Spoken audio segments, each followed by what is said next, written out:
We are so glad you could join us for our online sermon today. Before we hear God's word, we will have scripture read.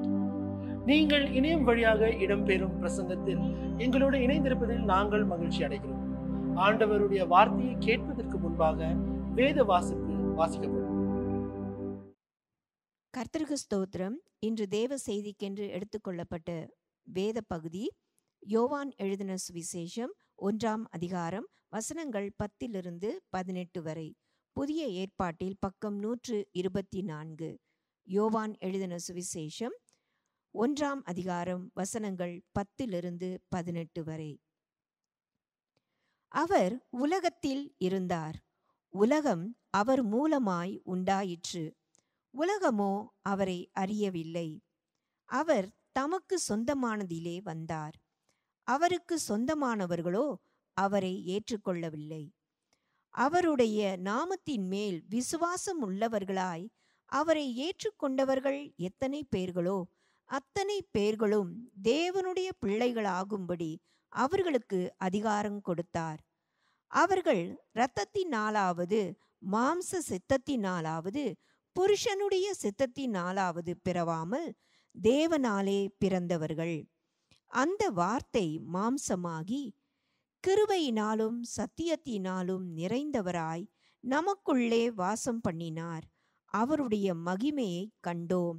அது பிதாவுக்கு ஒரே பேரானவருடைய மகிமைக்கு ஏற்ற மகிமையாகவே இருந்தது. வசனம் 15. யோவான் அவரை குறித்து சாட்சி கொடுத்து, எனக்கு பின் வருகிறவர் எனக்கு முன் இருந்தவர், ஆகையால் அவர் என்னிலும் மேன்மை உள்ளவர் என்று நான் சொல்லி இருந்தேனே, அவர் இவர்தான் என்று சத்தமிட்டு கூறினான்.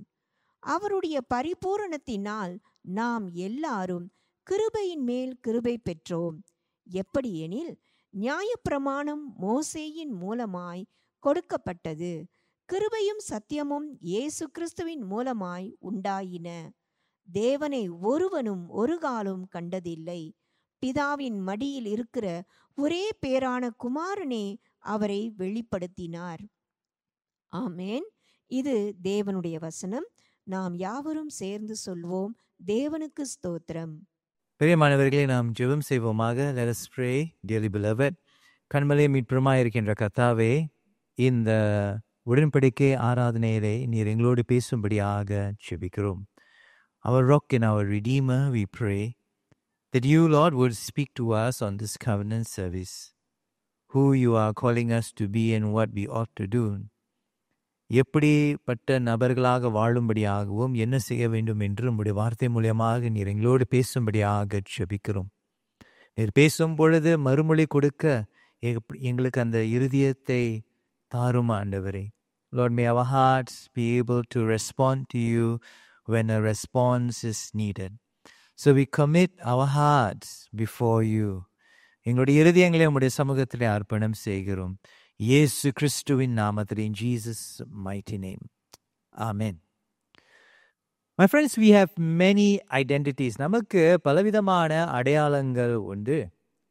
நாம் பள்ளிக்கூடத்துக்கு போகும் பொழுது நாம் மாணவர்களாக இருக்கிறோம். வேலையிடத்தில் இருக்கும் பொழுது வேலை செய்யக்கூடியவர்களாக இருக்கிறோம். வீட்டில் இருக்கும் பொழுது ஒரு சகோதரனாகவும் ஒரு சகோதரியாகவும் ஒரு தாயாகவும் ஒரு தகப்பனாகவும் ஒரு பிள்ளையாகவும் அல்லது ஒரு தனிப்பட்ட நபராகவும் நாம் வீட்டிலே இருக்கலாம். We have many identities. In school, we are a student. At work, we are an employee. At home, we are a brother or sister, mother, father, child, or an individual in the home. Circumstances may determine how we identify ourselves. பிரியமானவர்களே, நம்மளுடைய சூழ்நிலை பொறுத்து நாம் எப்படி நம்மளுடைய அடையாளத்தை அங்கீகரிக்கிறோம் என்று பொருந்து இருக்கிறது. சூழ்நிலை மாறும் பொழுது சில நேரத்தில் நம்முடைய அடையாளமும் மாறலாம். When our circumstances change, our identity might also change. For example, when we are no longer in school, we may not identify ourselves as a student. நம்ம பள்ளிக்கூடத்தை இராத நாட்களிலே அல்லது பள்ளியை படித்த பிறகு நாம் ஒரு மாணவன் என்று சில நேரத்திலே அடையாளம் கொள்வதில்லை.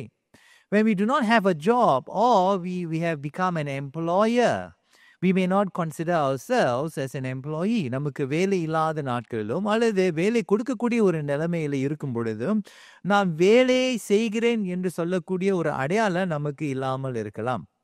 Or when a death occurs, our identity at home might change.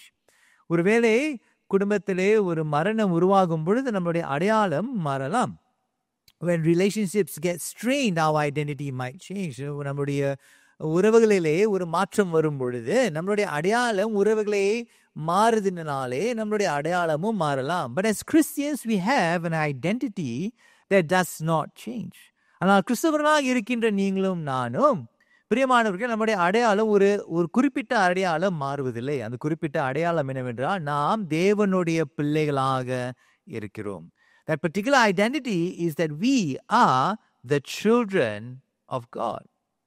Scripture informs us that through Christ we become a child of God. கிறிஸ்து மூலமாக வேதம் சொல்கிறது நாம் தேவனுடைய பிள்ளையாக மாறுகிறோம். Scripture states that when we believe in what Jesus did for us and accept Him as Lord and Savior, we become children of God. வேதம் சொல்கிறது இயேசு கிறிஸ்து செய்த காரியத்தை அவர் எப்படிப்பட்டவர் என்று அங்கீகரிக்கும் பொழுது அவரே தேவனும் அவரே இரட்சகரும் என்று நம்ம அங்கீகரித்து விசுவாசிக்கும் பொழுது நாம் தேவனுடைய பிள்ளைகளாக மாறுகிறோம் என்று யோவான் எழுதின சுவிசேஷம் 1ஆம் அதிகாரம் 12வது வசனத்தை நம்ம கவனிக்கிறோம். We read that in John chapter 1 verse 12. அவருடைய நாமத்தின் மேல் விசுவாசம் உள்ளவர்களாய் அவரை ஏற்றுக்கொண்டவர்கள் எத்தனை பேர்களோ அத்தனை பேர்களும் தேவனுடைய பிள்ளைகளாகும்படி அவர்களுக்கு அதிகாரம் கொடுத்தார். அவருடைய நாமத்தின் மேல் விசுவாசம் உள்ளவர்களாய் அவரை ஏற்று கொண்டவர்கள் எத்தனை பேர்களோ அத்தனை பேர்களும் தேவனுடைய பிள்ளைகளாகும்படி அவர்களுக்கு அதிகாரம் கொடுத்திருக்கிறார் என்று வேதம் சொல்கிறது. Becoming children of God has got nothing to do with human decisions or intervention. It was a decision that God made for himself. பிரியமானவர்களே, தேவனுடைய பிள்ளைகளாக நாம் மாறுவதற்கு நாம் மனிதர்களாக எந்த ஒரு தீர்மானமும் செய்யவில்லை அல்லது நாம் எதையும் செய்யவில்லை. ஆனால் இது தேவனுடைய ஆரம்பத்திலிருந்து தேவனுடைய தீர்மானமாகவே இருந்தது. It was not something that man in the beginning decided that he will become or she will become a child of God, or a person deciding and trying to be a child of God right at the beginning. But at the beginning, it was God's decision that we should become children of God. ஆரம்பத்திலே இந்த உலகத்தினுடைய அஸ்திபாரங்களுக்கு முன்பதாகவே என் ஆண்டவர் தீர்மானித்தார், நீங்களும் நானும் அவருடைய பிள்ளையாகும்படியாகவே. இந்த சத்தியமானது நாம் யோவான் எழுதின சுவிசேஷம் 1ஆம் அதிகாரம் 13வது வசனத்திலையும் எபேசியர் எழுதின நிருபம் 1ஆம் அதிகாரம் 4வது வசனத்திலிருந்து 6வது வசனம் வரையும் நாம் இப்பொழுது படிக்க கேட்க போகிறோம். முதலாவது யோவான் எழுதின சுவிசேஷம் 1ஆம் அதிகாரம் 13வது வசனத்தை கவனித்து பார்ப்போமே. அவர்கள் இரத்தத்தினாலாவது மாம்ச சித்தத்தினாலாவது புருஷனுடைய சித்தத்தினாலாவது பிறவாமல் தேவனாலே பிறந்தவர்கள். தேவனாலே பிறந்தவர்கள். அதாவது ஒரு மனுஷன் இதை தீர்மானிக்கவில்லை. இரத்தத்தினாலாவது மாம்ச சித்தத்தினாலாவது ஒரு மனுஷன் தீர்மானித்து தன்னுடைய சித்தத்தினாலே தீர்மானித்து அவன் தேவனுடைய பிள்ளையாக பிறக்கவில்லை. ஆனால் தேவனாலே பிறந்தார்கள் என்று தேவனுடைய வார்த்தை சொல்லியிருக்கிறது. அதே வேளையில் நம்ம எபேசியர் நிருபத்தை கவனித்து பார்ப்போமே. 1ஆம் அதிகாரம் 4வது வசனத்திலிருந்து 6வது வசனம் வரை. தமக்கு முன்பாக நாம் அன்பில் பரிசுத்தம் உள்ளவர்களும் குற்றம் இல்லாதவர்களுமாய் இருப்பதற்கு அவர் உலக தோற்றத்துக்கு முன்னே கிறிஸ்துவுக்குள் நம்மை தெரிந்து கொண்டபடியே பிரியமானவருக்குள் தாம் நமக்கு தந்தருளின தம்முடைய கிருபையின் மகிமைக்கு புகழ்ச்சியாக தம்முடைய தயவுள்ள சித்தத்தின்படியே நம்மை இயேசு கிறிஸ்து மூலமாய் தமக்கு சுவிகார புத்திரராகும்படி முன் குறித்திருக்கிறார். பிரியமானவர்களே, உலக தோற்றத்துக்கு முன்னே கிறிஸ்துவுக்குள் நம்மை தெரிந்து கொண்டார் என்று தேவனுடைய வார்த்தை சொல்லியிருக்கிறது. இயேசு கிறிஸ்து மூலமாக தமக்கு சுவிகார புத்திரராகும்படி முன் குறித்திருக்கிறார். என் அன்பு சகோதர சகோதரிகளே, இந்த உலகம் உருவாவதற்கு முன்பதாகவே நாம் தேவனுடைய பிள்ளைகளாகும்படி தேவன் தீர்மானித்திருக்கிறாரா, முன்குறித்து வைத்திருக்கிறார் என்று தேவனுடைய வார்த்தை சொல்லியிருக்கிறது. ஆகையால் பிரியமானவர்கள், நீங்கள் ஏதோ தானோ என்று தேவனுடைய பிள்ளைகளாக இல்லை, தேவனுடைய அநாதி தீர்மானத்தினாலே நீங்கள் தேவனுடைய பிள்ளையாக நீங்கள் இருக்கிறீர்கள் என்று அந்த சத்தியத்தை நீங்கள் புரிந்து கொள்ளும்படியாக ஆண்டவர் இந்த நாளிலே உங்களோடு பேசிக் கொண்டிருக்கிறார். இது நீங்கள் செய்த ஒரு காரியம் அல்ல, நீங்கள் தீர்மானித்த ஒரு காரியம் அல்ல. உலக தோற்றத்திற்கு முன்பதாகவே தேவன் கிறிஸ்துவுக்குள் உங்களை முன்குறித்து வைத்திருக்கிறார், தேர்ந்தெடுத்திருக்கிறார் என்று தேவனுடைய வார்த்தை நமக்கு சொல்லியிருக்கிறது. ஆகையால தேவனுடைய ஜனங்களே, தேவனுடைய பிள்ளைகளாக இருக்கின்ற நீங்களும் நானும் தேவனுடைய பிள்ளைக்கு சம்பந்தப்பட்ட ஆசீர்வாதங்களும் உண்டு என்று தேவனுடைய வார்த்தை சொல்லியிருக்கிறது. அது எபேசியர் எழுதின நிருபம் 1ஆம் அதிகாரம் 3வது வசனத்தை கவனித்து பார்ப்போமே. நம்முடைய கர்த்தராகிய இயேசு கிறிஸ்துவின் பிதாவாகிய தேவனுக்கு ஸ்தோத்திரம். அவர் கிறிஸ்துவுக்குள் உன்னதங்களிலே ஆவிக்குரிய சகல ஆசீர்வாதத்தினாலும் நம்மை ஆசீர்வதித்திருக்கிறார். பிரியமானவர்களே, ஆசீர்வாதங்களிலே பல ஆசீர்வாதங்கள் உண்டு, அநேக ஆசீர்வாதங்கள் உண்டு. ஆனாலும் மகா பெரிய ஆசீர்வாதம் என்னவென்றால், தேவன் நம்முடைய வாழ்க்கையிலே இருப்பது தான் மிக மிக பெரிய ஒரு ஆசீர்வாதமாக இருக்கிறது. ஒரு தேவனுடைய பிள்ளையினுடைய மிகப்பெரிய ஒரு ஆசீர்வாதம் என்னவென்றால், தேவன் நம்முடைய வாழ்க்கையில இருக்கிறார், நாம் அவருடைய வாழ்க்கையிலே இருக்கிறோம் என்ற ஒரு மகா பெரிய ஒரு சத்தியம், மகா பெரிய ஒரு ஆசீர்வாதம் தானே. The greatest blessing that we can ever experience as a child of God, the greatest privilege as a child of God is that God now is in our lives. தேவன் நம்முடைய வாழ்க்கையிலே இருக்கிறார். ஒரு உயிருள்ள ஒரு வாழ்க்கை, தேவனோடு இருக்கக்கூடிய ஒரு உயிருள்ள ஒரு உறவு வைத்திருக்கும் பொழுது நம்முடைய வாழ்க்கை உடனடியாகவே சிறப்பாக்கப்படுகிறது. The moment God comes into our lives, immediately God enhances our lives greatly, because not only does God rejoices with us in good times, in difficult moments of our lives, He is our guide and He is our strength and He is our protection. பிரியமானவர்களே, தேவன் நம்முடைய வாழ்க்கையில் இருக்கும்போது நாம் அவரோடு இருக்கக்கூடிய ஒரு உயிருள்ள ஒரு உறவை நம்ம வைத்திருக்கும் பொழுது சந்தோஷமான நாட்களிலே ஆண்டவர் நம்மோடு களி கூறுகிறார். ஆனால் கடினமான உபத்திரம் நிறைந்த எதிர்ப்பு நிறைந்த நாட்களிலே அவர் நம்மளுடைய அடைக்கலமாக இருக்கிறார், அவர் நம்மளுடைய பலனாக இருக்கிறார், நம்மை வழிநடத்தக்கூடியவராக இருக்கிறார், நம்மோடு இருக்கக்கூடிய எப்பொழுது இருக்கக்கூடிய இம்மானுவேலராக இருக்கிறார். He is our God who is always with us and never leaving us aside. Another blessing, my friends, as a child of God, is to have the nature of God in our lives. பிரியமானவர்களே, இன்னொரு ஆசீர்வாதம், தேவனுடைய பிள்ளையா இருக்கக்கூடிய இன்னொரு ஆசீர்வாதம் என்னவென்றால், தேவனுடைய சுவாபம் இப்பொழுது நம்முடைய சுவாபமாக இருக்கிறது. கர்த்தர் அவருடைய சுவாபத்தை நமக்கு கொடுத்திருக்கிறார். God has given us His nature. It's no longer the nature that falls and falters all the time, but God has given us His nature to live like Him. அவரை போல வாழும்படியாக ஆண்டவர் அவருடைய சுவாபத்தை நமக்கு கொடுத்திருக்கிறார் என்று தேவனுடைய வார்த்தை சொல்லி இருக்கிறது. அதை 2 கொரிந்தியர் 3ஆம் அதிகாரம் 18வது வசனத்தில் கவனித்து பாருங்களே. கர்த்தர் அவருடைய சுவாபத்தை நமக்கு கொடுத்திருக்கிறாராம். நாம் எல்லாரும் திறந்த முகமாய் கர்த்தருடைய மகிமையை கண்ணாடியிலே காண்கிறது போல கண்டு, ஆவியாயிருக்கிற கர்த்தரால் அந்த சாயலாகத்தானே மகிமையின் மேல் மகிமை அடைந்து மறுரூபப்படுகிறோம் என்று வேதம் சொல்கிறது. You and I are being transformed. But what are you and I being transformed into? You and I are being transformed into God's likeness. அவருடைய சாயலிலே மறுரூபமாக்கப்படும்படியாக நாளுக்கு நாள் நாம் புதிதாக்கப்படுகிறோம், நாளுக்கு நாள் நாம் மாறப்படுகிறோம் என்று தேவனுடைய வார்த்தை சொல்லியிருக்கிறது. ஆகையால் அந்த காரியம் நடைபெற வேண்டும் என்றால் ஆண்டவர் தன்னுடைய சுவாபத்தை நம்முடைய சுவாபத்தோடு இணைந்து அவருடைய சுவாபம் முற்றிலுமாக நம்முடைய சுவாபத்தை ஆளுகை செய்யும்படியாக அவர் தன்னுடைய பாகத்தில் இருக்கக்கூடிய ஒன்றை நமக்கு கொடுத்திருக்கிறார் என்று வேதம் சொல்கிறது. God has given us a bit of himself into us so that you and I become more and more like him. அவரை போல நாளுக்கு நாள் மாறும்படியாக தேவனுடைய பிள்ளைக்கு கொடுக்கப்பட்ட மகா பெரிய ஒரு ஆசீர்வாதம் இதுதானே. நான் முதலாவது சொன்னேன், முதலாவது பெரிய ஆசீர்வாதம் ஆண்டவர் நம்முடைய வாழ்க்கையில இருப்பது.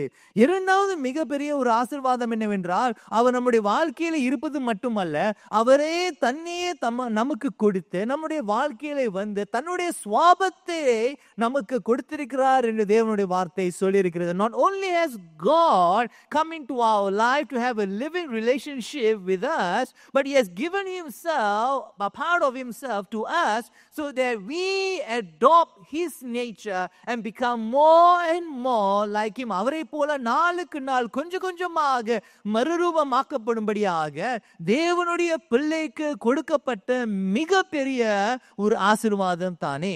But this is only possible, my friends, if you and I choose to allow God to take center stage in our lives.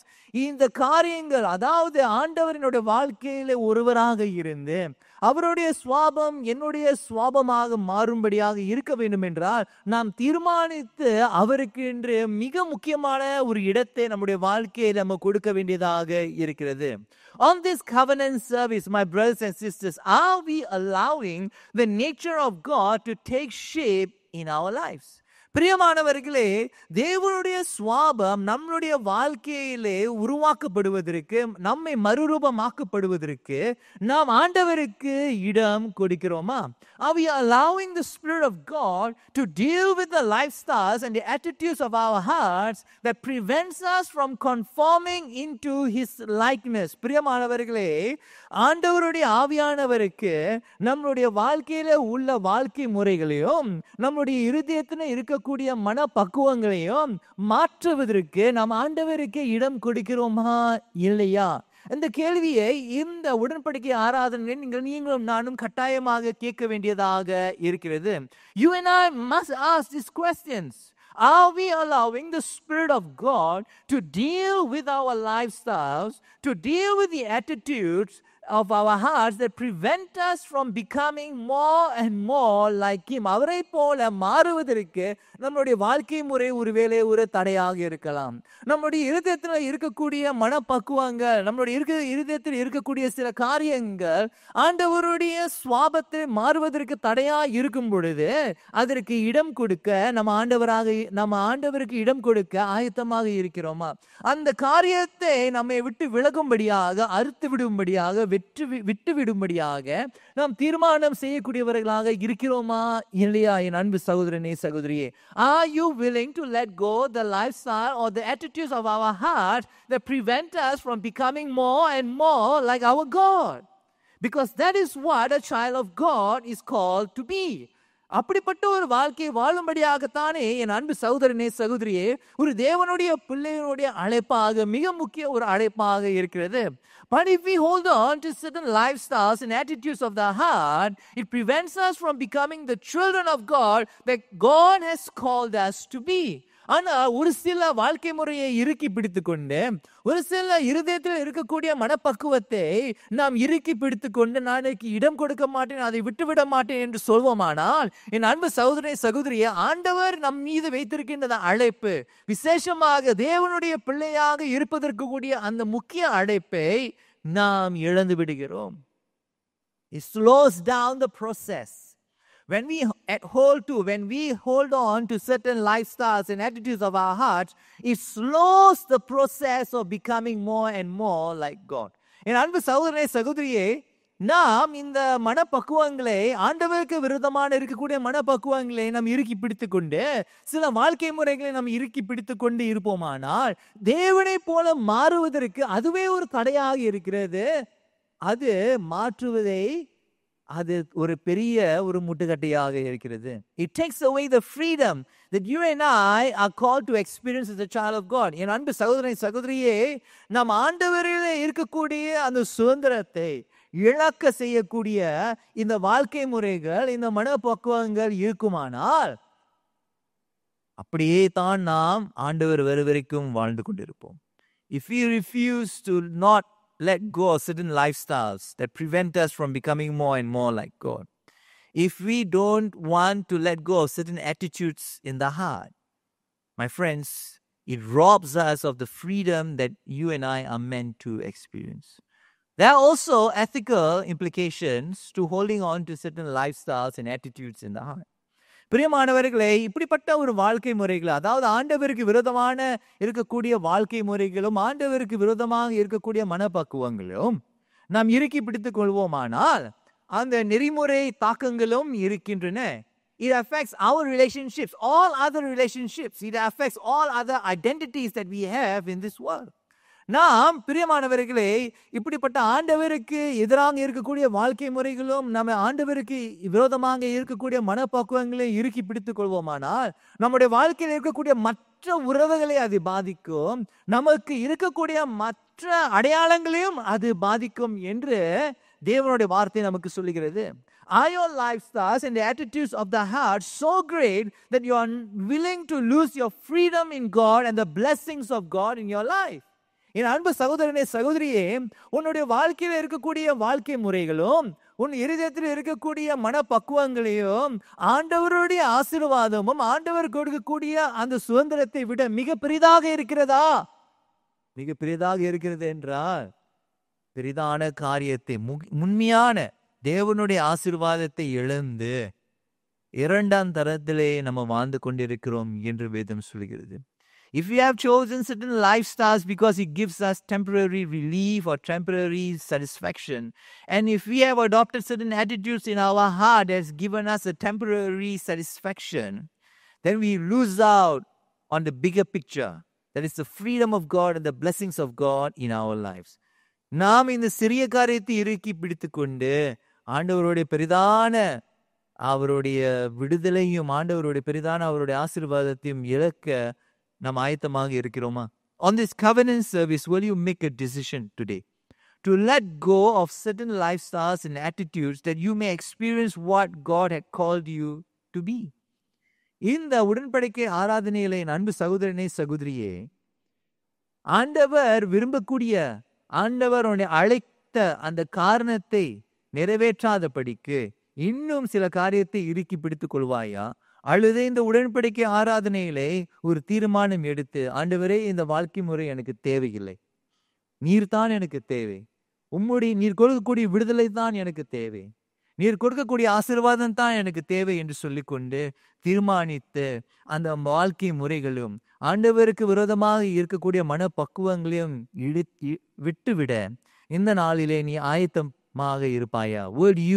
Will you make a decision today to let go of certain attitudes in the heart, to let go of certain lifestyles in your life, so that you may experience the freedom that God can give? For all you know, all the struggles are related to your lifestyles and the attitudes of your heart. ஒருவேளை என் அன்பு சகோதரனே, சகோதரியே, நீ இந்த அநேக நாட்களாக போராடி கொண்டிருக்கின்ற அந்த காரணமே உன்னுடைய வாழ்க்கை முறையாகவும் உன் இருதயத்தில் இருக்கக்கூடிய மனப்பக்குவங்களாகவும் இருக்கலாம். அதை விட்டுவிட்டால் ஆண்டவர் கொடுக்கக்கூடிய ஆசீர்வாதத்தை, ஆண்டவர் கொடுக்கக்கூடிய விடுதலையை இந்த நாளிலே, இந்த உடன்படிக்கை ஆராதனையிலே நீ அனுபவிப்பாய். But if you let go of all these attitudes that are contrary to God's nature and contrary to God's word, and you will let go of certain lifestyles that draw you away from God, then on this day you will experience the freedom that breaks chains in your life. Freedom that causes a progress in your life, a change to experience the blessings of God, to live like a child of God that God calls us to be. This can be your destiny today if you will let go of things that provide temporary relief. பிரியமானவர்களே, தற்காலிகமாக சந்தோஷப்படுத்தக்கூடிய, தற்காலிகமாக நம்மை பலப்படுத்தக்கூடிய காரியத்தை விட்டுவிட்டு நிரந்தரமாய் இருக்கக்கூடிய நம்முடைய ஆண்டவராகிய தேவனை, அவரை பின்பற்றும்படியாக, இயேசுனுடைய வழிமுறைகளை நாம் பின்பற்றும்படியாக, அவர் கற்றுக் கொடுக்கக்கூடிய கொள்கைகளை பிடித்து கொண்டு அவனமாக வாழும் பொழுது இயேசு எவனமாக வாழ்ந்தாரோ அதே போல நீங்களும் நானும், என் அன்பு சகோதரனே சகோதரியே, நம்முடைய இயேசுவை போல நாமும் வாழ முடியும். அவர் நம்மை பலப்படுத்தக்கூடியவராக இருக்கிறார். இயேசு நம்மை பலப்படுத்தக்கூடியவராக இருக்கிறார். அவருடைய பிள்ளையாக வாழும்படியாக இயேசு நம்மை பலப்படுத்தக்கூடியவராக இருக்கிறார். You know, my friends, in order for us to continue to live as a child of God, Jesus himself strengthens us through his spirit. இயேசு தன்னுடைய ஆவியானவர் மூலமாக நம்மை பலப்படுத்தக்கூடியவராக இருக்கிறார். என் அன்பு சகோதரனே சகோதரியே, இந்த நாளிலே நீ அர்ப்பணம் செய்வாயா? Would you offer yourself to God? Let us pray. ஆண்டவரே, இந்த நாளிலே நீர் எங்களோடு இடைப்பட்டதற்காக நன்றி. நீ பேசிக்கொண்டிருக்கின்ற காரியங்களை, விசேஷமாக எங்களுடைய வாழ்க்கை முறைகள் உமக்கு விரோதமாக இருக்குமானால், உம்மை விட்டு விலக செய்யக்கூடியதாக இருக்குமானால், அதை விட்டு விட்டு வாழ நீர் எங்களுக்கு உதவி செய்யும்படியாக ஜெபிக்கிறோம் ஆண்டவரே. Help us, Lord, to leave that aside, to leave the lifestyle that draws us away from you and deprioritizes you, to leave it aside, Lord. Oh Lord, thank you for addressing the attitudes of our hearts as well. எங்களுடைய இருதயத்தில் இருக்கக்கூடிய மனநிலையும் நீர் ஆராய்ந்து பார்க்கக்கூடியவராக இருப்பதற்காகவும் உமக்கு நன்றி செலுத்துகிறோம். அந்த மனநிலை ஆண்டவர் உமக்கு விரோதமான ஒரு நிலைமையிலே காணப்படுமானால் அதை விட்டுவிடக்கூடிய பலத்தை எங்களுக்கு கொடுப்பீராக ஆண்டவரே. Lord, help us, strengthen us, give us the determination, oh God, to let go of those things that prevent us from being more like you. We submit to you.